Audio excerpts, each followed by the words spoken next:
This is Fusion Capitalism, a clean energy vision for conservatives. Brought to you by industry leader and company CEO, Steve Malink. Here's Steve.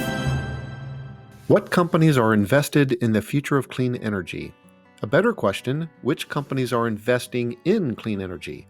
Joining me this week is Jeff Eckel, the Chairman and Chief Executive Officer at Hannon Armstrong, the first publicly traded company in the United States solely dedicated to investments that reduce carbon emissions or increase resilience to climate change. Jeff's company invests billions each year in environmentally responsible projects. Jeff, welcome to the podcast. Thank you, Steve. So, Jeff, for listeners who aren't familiar with Hannon Armstrong, can you tell us about how and when it got started and your vision and mission for the company? Yeah, Steve, it's we're in our 40th year, and this is my second time with Hannon Armstrong. I was with the firm in the 80s doing solar energy projects, many of which are still operating, and energy efficiency projects. I left the firm in 89, came back in 99, and repositioned the firm as a climate positive investor. I have been focused on climate change, focused on the environment for the entirety of my career, and really on climate change as a business opportunity since 1995. In the 2000s, basically now 21 years, we have been sharpening our saw on how to make money at this and make a difference. So what attracted you to this market opportunity before so many others were even thinking about it? I've told the story before, but when I was 17, I read Diet for a Small Planet, which has a bar chart on page 82, and it has the amount of energy required to produce a gram of protein from a cow, a pig, a chicken, a fish, and a soybean. And the efficiency argument around agriculture and diet was very persuasive to me at 17.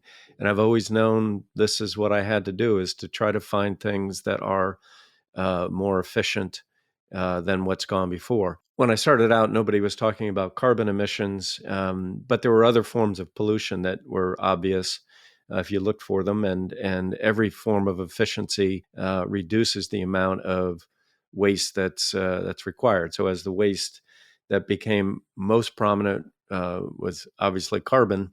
I don't really have anything I'd rather be doing, Steve. This is my passion.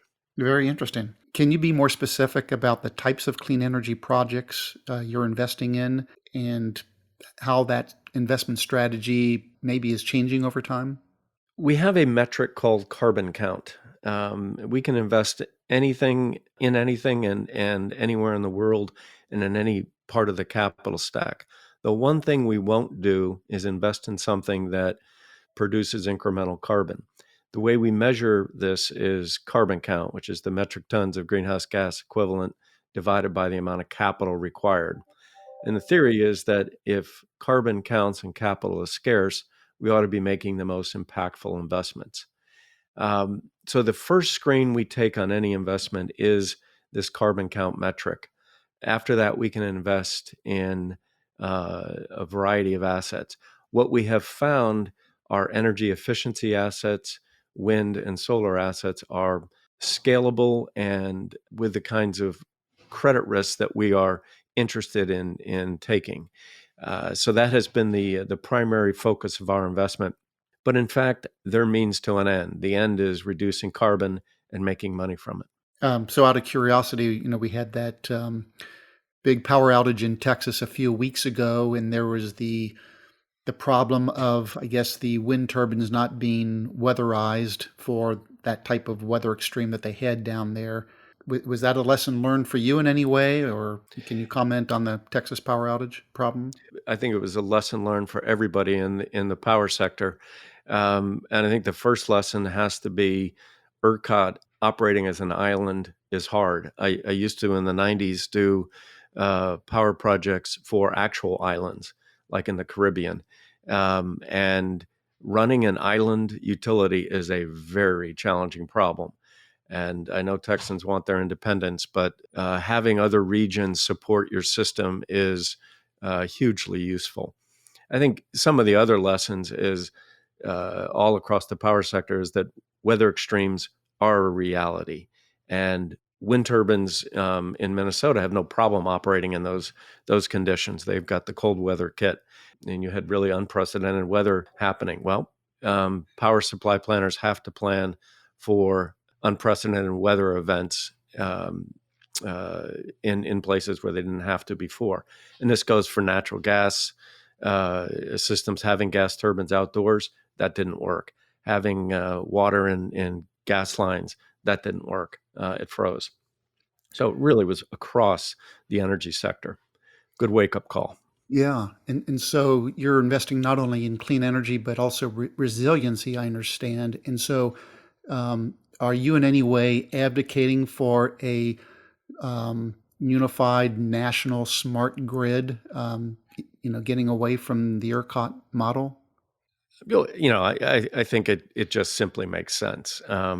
It is hard to operate in island mode. In your annual shareholder letter sent out recently, you wrote that the company continues to enjoy success in the smaller niches in our three core markets: behind the meter, grid connected, and sustainable infrastructure. Can you elaborate on what you mean by each of these markets for the benefit of our listeners? Sure. We define behind the meter and grid connected principally based on what drives the economics of an investment we make. Behind the meter generally means it's based on the retail price of electricity and is on the customer premises. Grid connected means it is driven by the wholesale price of electricity, and generally there's a transmission distribution system between the asset and the customer. Uh, Beyond that, the physical assets can be all the same. You can have solar assets that are behind the meter or grid connected. The economics are different, and we invest with that in mind. So efficiency is typically going to almost always be behind the meter.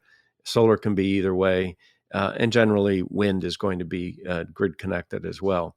Sustainable infrastructure is a class of investments that are really focused on resiliency of infrastructure due to storm effects. So we've done buried transmission lines. Transmission lines and distribution lines that are above ground are often the reason power systems go down. It's not the power plants, Texas being a recent exception. So burying transmission lines often makes great sense for resiliency. The other thing we see is we continue to create more impervious surfaces in the U.S. 100-year storms that happen more frequently pose an evacuation of water problem. You have flooding. You had flooding in Houston. You have flooding in Ellicott City, Maryland, and it can be quite devastating. And we do stormwater remediation investments that are basically civil engineering projects that slow the flow of water from an impervious surface to the ultimate body of water that it goes to. So those would be two examples. Sure. Okay. In the same shareholder letter, you stated that in a world increasingly defined by climate change, we will earn superior risk-adjusted returns making only climate-positive investments. Given that so much of what we read suggests that climate-positive investments yield below-market returns, how do you promise the opposite? Yeah, I think we have 8 years as a public company that certainly is very supportive of our investment thesis. And the investment thesis is not a political one. It is based in physics, statistics, and economics. The physics aspect is the second law of thermodynamics. The energy that's wasted is an opportunity to, if you waste less, you can have higher economic returns. And the statistical argument is based on the trend in electric power systems and energy systems in general for more decentralized, distributed systems. You basically have more assets. We have over 220 assets in our portfolio where a similarly sized conventional fossil fuel investor might have 20. We have 10 times more granularity that provides diversity, in effect, a mutual fund phenomena. And the final support for our investment thesis is based in economics and political economy of internalizing externalities. Nobody has ever protested at the installation of a high-efficiency HVAC system, whereas in the fossil fuel industry, which is adding carbon, you're certainly seeing lots of protests for any pipeline, anything related to the tar sands. It's just simply not a contentious issue. If those externalities were internalized, i.e., price on carbon was high enough to offset those externalities, that might be a different story for climate negative investors. Okay. You mentioned a price on carbon. That's been a recurring theme of my podcasts. Good. When I spoke to Congressman Scott Peters from California, he saw it as a potential solution in the near term. What's your take on that? I was on Kramer a couple of years ago, Mad Money, and used the phrase of we tried everything else to improve the power sector except for the one thing that absolutely works, which is markets and pricing. And we simply have the mother of all subsidies going to the fossil fuel interests in unpriced carbon. And the fossil fuel industry has been subsidized now for more than 100 years. And it's been a profoundly impactful energy source, but it clearly has a negative impact, and that's being seen in climate change. It simply has to be priced. There's nothing simple about that in political world, but in economic theory, it's a very simple, fundamental concept that you price everything, because markets work extremely well when you have proper pricing. When you don't, markets are not a solution at all. And unfortunately, you get to government programs that are well-intended, but potentially less efficient than a well-priced market. Okay, well, hang on there, Jeff. Coming up in part 2 of my conversation with Hannon Armstrong's chairman and CEO, Jeff Eckel, we're going to get a little political. Jeff tells me how the occupant of the White House affects what his company does. The last 4 years under the prior administration, the industry did just fine.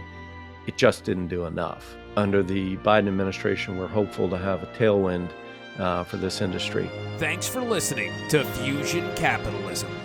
To find out more about Steve Malink and his book, go to fusioncapitalism.com.